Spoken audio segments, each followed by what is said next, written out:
Ready for that. Yeah, recording has been started. Awesome. Thank y'all so much for being here. I'm happy to be here. I hope you're happy to be here. This is a project that I have been working on essentially since day one of being at Texas Tech University. So a lot of my time and research has gone into this, and I'm very happy to share this with y'all. Like I said, I'm ecstatic that I get to do this presentation. So our paper that I worked on with Dr. Key is called Fostering a Thriving Virtual Organizational Culture, the Development of Metrics for 10 Soft Skills in the Case of Exceed. And that Exceed was a supercomputing project. And this is one of the largest supercomputing projects in its effective communicative side. Um, this has been just everything that I've worked on since day one, like I said. So this is the big one. And first, before I get started, I just want to do some acknowledgments. I would like to acknowledge the contributions of Cornell University, Indiana University, and Texas Tech University. Without the help of Dr. Kerk Key, Dr. Richard Knepper, Dr. Harmony Jankowski, and Dr. Winona Snapp-Childs, this NSF-funded project would have not been possible. Everyone that I have worked with since day one has been amazing. They've done nothing but help me with any questions that I have. They've been great collaborators as well. So just from the bottom of my heart, I want to thank all of y'all from being here. And this is our little, this is the citation right here that I just wanted to leave in. That is our official DOI link right there. So if anyone wants to check out the paper at some point, you're more than welcome to click the link and it will take you right to it. And I just want to give you an about myself real fast before we get into this presentation. I'm currently a third semester master student at Texas Tech University. I'm slated to graduate in December. This is my first ever academic publication. I want to hit on that real quick. I've never had one before, and I've heard that it's fairly rare for a master's student to get an academic publication. So I'm very honored to be on this project and be honored to have that on my resume. And I've had no experience with supercomputing beforehand. I remember when I first got assigned to this project, I was very nervous because my forte is mostly media studies and media communication, mass communication. I don't really do a lot of technical stuff, so this was intimidating. I will not lie to you. And the fact that I was able to jump on and Dr. Key was very gracious and willing to show me what to do, I want to thank him personally for that as well. It was kind of intimidating at first, but I was able to jump on real quick, and I've stuck with it ever since. And it has really opened my eyes to this world, and I'm thankful for that. And I just want to give you all a little bit of a preview of the main points. We're going to talk about the Exceed project, what it is, how long it lasted, just so you can get a reference for everything that we've been doing, the methods of research that we conducted on this project, just so everyone has an idea, and the 10 metrics of soft skills for the communicative side of Exceed. So let's talk about Exceed a little bit. So it started in 2011. It was a successor to the TerraGrid supercomputing project. TerraGrid was the first of its kind. It started in 2004, and Exceed was the successor to that because NSF wants to change things every couple of years. So it's important to, keep a fresh outlook, keep fresh staff. And Exceed was birthed because of TerraGrid. It was used primarily as research for supercomputing and smart cities. It ended in 2022. Its successor is now called Access. So that is the current project. Again, it was changed up a little bit, but Exceed formally ended a couple years ago. And here are our methods of research. It was important to see how Exceed thrived in a communicative sense, because it was critical for new projects, especially Access, its successor. Understanding what worked and what didn't is going to be very important for future projects. There was a mixture of qualitative and quantitative research done. On the qualitative side, it was mostly interviews. There were many interviews conducted from many former members of Exceed, all on different levels of the totem pole. So you could have people who were as high up as, the managers and the people who were in charge of the project itself, and you could have people as low as just part-time employees. Quantitative, we used different scales to kind of measure how people felt about certain things and Exceed. The Likert scales were very important so we could get a quantitative measurement of things rather than having everything just based in qualitative research. In the present paper, we aim to identify the factors that contribute to cultivating a thriving organizational culture in Exceed and similar virtual organizations. And I wanted to talk about real quick the related work of just different projects. The research had been conducted in under previous projects, but they were mostly multidisciplinary projects. SGCI infrastructure itself must be designed to address and support collaborative multidisciplinary teams. And then I wanted to include this in here as well. There were 12 specific practices to bolster team capabilities.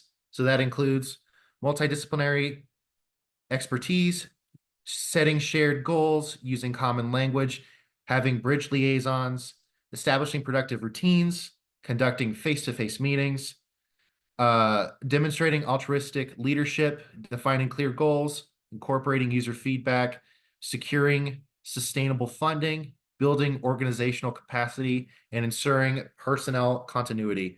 All these things were considered the most important when heading into the XC project and what we've been doing. So is one of the first points. This is communicating intentionally in relationships. Being clear with coworkers and management. That's a very important thing in this project. Exceed was a very online based project. There were people from all over the United States and the world working on this. So being intentional and clear with your communication was very important because words can get misconstrued. People would not maybe understand because of cultural barriers and cultural boundaries. And like I said, there were in-person things done, especially before COVID. Exceed was obviously ended in 2022, so it was during COVID during the last couple years. So they did do in-person events, but everything had to switch to online. And a big communication platform that they used during Exceed was Slack. And if anybody doesn't know what Slack is, it's kind of a professional version of Discord.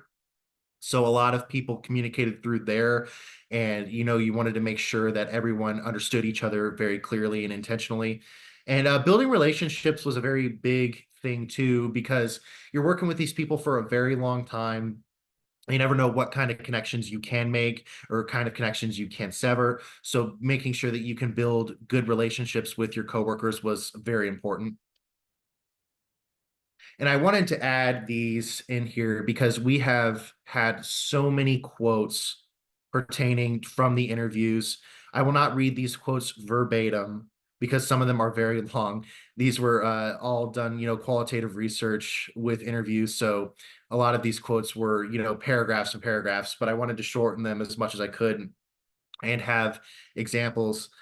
This interviewer or interviewee talked about it's never possible to over communicate, making sure that everyone knows what you're talking about and what you want to say to everybody else was very important. And, talking with different levels of employees.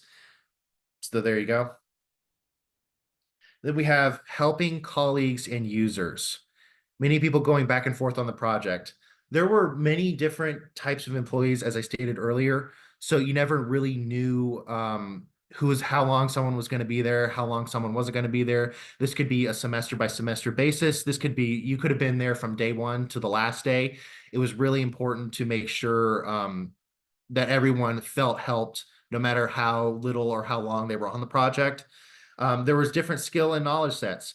You never know what someone's going to come in with. You could have someone who has just started on this project, like me, who has no idea about supercomputing and smart cities, and you could have someone who is just one of the biggest experts on this. So you wanted to make sure that people felt welcomed and people felt that they could ask those questions. And being in a virtual environment, it can really do a lot good and a lot bad being in a virtual environment. And people sometimes are afraid to ask questions during meetings because they might not feel comfortable doing it. They might feel intimidated to do it. So, helping people in that virtual environment was a very big point that a lot of people made to point out. And here's another quote. This guy worked for Grid and then went to Exceed. He talked about the helpful nature of just both organizations and how he felt welcomed in both, and how everyone felt like they cooperated with each other in many different ways. Trusting colleagues. This was a very big one that a lot of people harped on, was trust. And when you're in a very large scale organization like this one, building trust with people is critical. And there were a lot of people that did remote work, and a lot of people were worried in the interviews, especially about, whether they were going to get thrown under the bus or anything like that. So building trust with all of these people really helped them feel comfortable in the organization and feel comfortable in their situation. And it also helps that a lot of the people that were in this project had common mindsets. They were really working on this project because they had one big goal in mind. So it was easier to build trust because of that.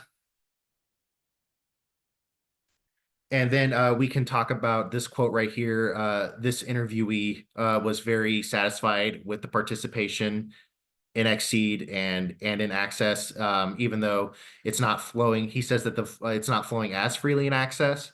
And talking about the lessons that they could have learned in Exceed was also a very important one point that he pointed out. Having thick skin. So when you're in a very big virtual organization like this one, having thick skin is very important because you're going to have to deal with criticism from management, criticism from other employees, constructive criticism. Uh, your work is not going to, no one's work is ever going to be perfect. So that's why a lot of people had to build thick skin, because, a lot of people wanted to make sure that they could take the criticism and roll with it and make sure that they could apply the criticism to their next uh, work that they've been doing. There was a lot of different personalities on this project as well. Whenever you have a project as large as this one, you're going to have people from all over the spectrum working on it. You're going to have outspoken people, you're going to have introverted people, you're going to have just people who say what's on their mind. It's very important that you can work together with all these different personalities. And even if it's online, you might have to worry about their words being harsh. And whenever there is no tone of voice, especially in text messages or emails, you're going to have to take it for face value. And that's a very big part of having thick skin. And just management and lower level employees, again, you're going to have to take criticism from management, and you might have to take criticism from your lower level employees or people that are on the same level as you, because, no one's immune to criticism. This is another quote. This talks very much about criticism and why it's a good thing to be able to take it, and talking about transparency, honesty, trustworthiness. You want to trust that your coworkers and that management has the best in mind for you when they're giving you criticism and feedback. And that's very important. Assuming the best in others. This is a very big point in any virtual organization or in-person organization. You don't want to assume that people have underlying intentions. It's very important that you don't assume that the worst is going to happen to you, because you will feel on edge. You won't feel at ease whenever you're working with other people. You have to keep in mind that everyone has a common goal when working in this organization. Everyone wants to further something. Everyone wants to make sure that the funding is great and that this project can continue, and that it's very important to remember that. And open-mindedness to others in the workplace. People are going to come from so many different backgrounds and so many different skill sets and fields. You want to be open-minded and assume that they have the best for you. Here's another standout quote. This one was very long. I had to trim quite a bit of it, but they were talking about, the NSF and how assuming the best in management and like the awards and the money, talking about access and how they could benefit from assuming the best in others. That was a very big point that this person made. respecting colleagues and appreciation. Showing that everyone is appreciative of you and that you're appreciative of others, that sort of positive reinforcement is very important because it encourages people to continue to work on this project and continue to put forth their best effort. It works in anything, but I think on a large scale project, especially when a lot of people were volunteering their time rather than being paid and being a full-time employee on this. Treat others how you want to be treated. That's kind of the golden rule, especially just within a workforce. Um, Create rapport with different levels of employees. You never know who you're going to work with on this project or the next. So being able to be kind and respect them and appreciate them. They could be your boss at some point, or you could be their boss. And this was another quote that I kind of abridged from one of the interviews. It's being respectful when you deliver that feedback. Whenever someone hears feedback, you don't want them to automatically think that you are kind of just trying to be rude, and being respectful when it is delivered is very important. And here's another standout quote. This one was kind of interesting because it wasn't necessarily 100% positive. That's another point to add. Um, Not all of the quotes were 100% positive whenever they were talking about anything. And, there's no black or white on this project. There can be some gray areas.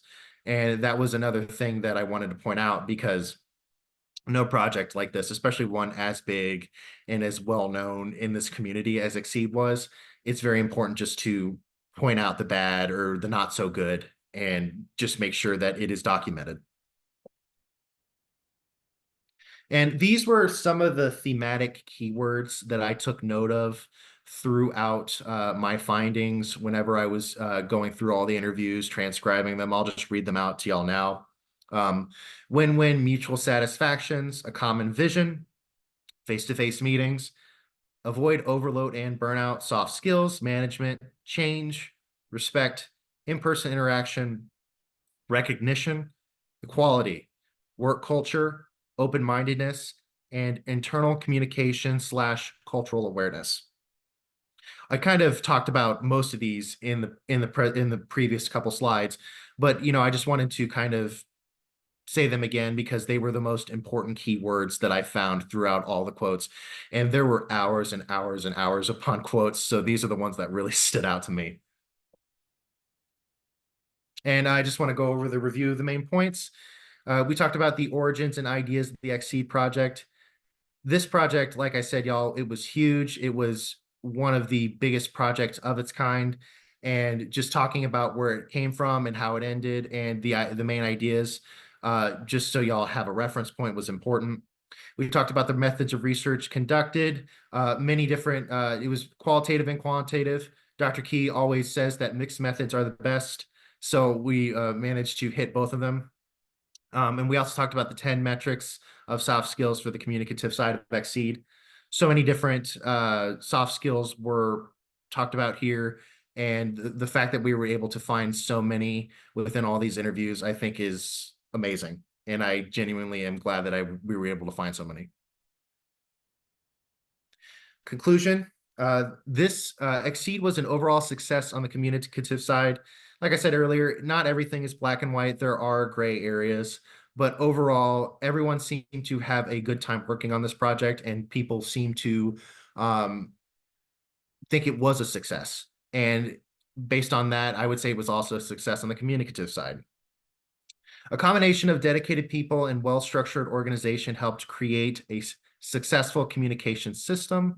The people were dedicated from the beginning to the end, and the basis of this research will hopefully be used for future organizations. We will never know if they do take us into account, but we want to think that it will be used, because there are obviously direct successor organizations, and there's other ones that will probably pop up of its kind at some point. So keeping that in mind, we hope that everyone can use this information to try to build upon what was done well and what was not done well. And just before I get through the conclusion, I want to mention this as well. This material is based upon work supported by the U.S. National Science Foundation under grant number SES 2140226. I cannot thank the NSF enough for funding this organization and funding my research. They have done great things for us, and they deserve all the credit that they get because it is what's keeping us going, and they do a great job. So I just wanted to say that out loud. And that's the conclusion of my presentation and the slides. I know we're going to have a Q&A session, so I am ready for any questions that any of y'all might have. So we can go ahead, and I'll stop sharing my screen so we can just get to that. All right, y'all, I am ready for any questions. And I Thank will you, do my Rhett. That was a very wonderful presentations and wonderful work. Congratulations to your team. I can see that Ashraf raises his hand. Ashraf, you can go ahead. First of all, congratulations. It looks great when you are a master's student, as you mentioned, and you have an NSF-funded paper on your CV. Like, best wishes with your future goals. So, how do you want to utilize the experience that you got in future? So, what's planned? Because it's big. You work in a lab that funded by NSF. You work in a project that's amazing, and you did amazing work and get published. So, first of all, how it feels. And then what's your plan for the project in the future? Or I think like it feels amazing. I didn't realize whenever I got into a master's program how prestigious this is. Not until I've heard other PhD students talk about it, till I've heard other master's students talk about it. So being able to be a part of this is a big honor, truthfully. And what can I use to do it, utilize it in the future? I think I want to be sure that it goes on a CV, and I really do want to continue with a PhD. So having this background and research and having this background with NSF funded projects, it definitely cannot hurt me. And I want to use that experience to maybe work on another NSF funded project or work on a project that's similar to one like this. I know there is another project that it is not the direct successor of Exceed, but I know they've been very, I cannot remember the name, so forgive me, but I know they've been very interested in our research. So being able to be recognized and know that in some way, shape, or form, that the work that I've done is going to help somebody else and help some other organization, that makes me feel good. And that makes me honored and very happy. So that's how I feel. And I'll never get over that, truthfully. yeah, great job, Ryan. I feel like you did a tremendous presentation, amazing job. Best wishes with your future endeavors. Thank you so much, Ashraf. I appreciate it. Anybody else? I didn't see any hand, but I do have a questions actually. Can you briefly tell us about the method you followed, or how did you analyze the quantitative or qualitative data, like interviews? Is that did you use any kind of software, or it was kind of a grounded theory approach, or anything else if you want to share with us? So I went through, this was a lot of this work, combing through transcripts was done when it was my first semester. And I went through each interview individually. I didn't really use any softwares. This was all a very grounded approach.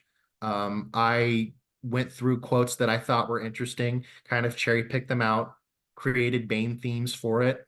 And Dr. Key and I worked together on that just throughout the first semester and second semester here. And I really didn't use like SPSS or anything like that. It was all a very qualitative, grounded approach. And I think it fit with the type of interviews that we conducted. So I was glad to do that myself.